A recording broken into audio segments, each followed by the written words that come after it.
Anchor come నటి అనసూయ ఇటీవలే జనసేన అధినేత పవన్ కళ్యాణ్ ఆదేశిస్తే పార్టీ తరపున ప్రచారం చేస్తానని ప్రకటించినట్లు వార్తలు వచ్చాయి. ఆ పార్టీలో చేరి పవన్ కళ్యాణ్కి తోడుగా ఉంటుందని మీడియాలో కథనాలు వైరల్ అయ్యాయి. రేపో మాపో పార్టీలో చేరిపోతుందని ప్రచారం కూడా సాగింది. ఈ ప్రచారంపై రకరకాల విశ్లేషణలు సైతం తెరపైకి వచ్చాయి. ఇంతకాలం జనసేన ఊసులేని అమ్మడు ఇప్పుడే పనిగట్టుకొని మరీ పార్టీ ప్రచారం ఏంటి, దీని వెనక ఏదైనా ఎత్తుగడ ఉందా అని కొన్ని ఊహాగానాలు నెట్టింట తెరపైకి వచ్చాయి. తాజాగా ఈ ప్రచారాలన్నింటికీ అనసూయ ఖండించింది. తాను తుమ్మినా దగ్గినా కాంట్రవర్సీ చేస్తున్నారు అంటూ అసహనాన్ని వ్యక్తం చేసింది.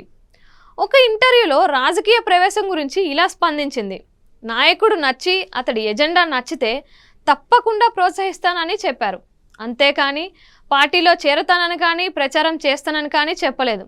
జనసేన పార్టీ ఎజెండా నాకెంతో నచ్చింది అని తెలిపింది.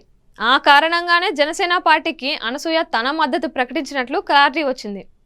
అయితే పార్టీలో చేరకుండా పార్టీని ఏ రకంగా ప్రోత్సహిస్తుందో అని కూడా వివరణ ఇవ్వాలని అడుగుతున్నారు.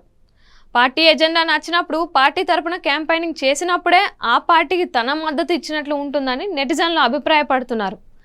అంతేకాని ఎజెండా నచ్చిందని పార్టీని ప్రోత్సహిస్తానని ఒక మాట అనేసి ఊరుకుంటే ఎలా? ఆ పార్టీ ఎలా గెలుస్తుంది? మీలాంటి వాళ్ళు వెనకుండో లేదా ముందుండో నడిపిస్తే కదా ఆ పార్టీ గెలిచేది అని విశ్లేషకులు అభిప్రాయపడుతున్నారు. మరి ఎన్నికలు సమీపిస్తున్న నేపథ్యంలో ఆ దిశగా అమ్మడు అడుగులు వేస్తోందా, నోటి మాటలతోనే సరిపెడుతుందా అన్నది చూడాలి.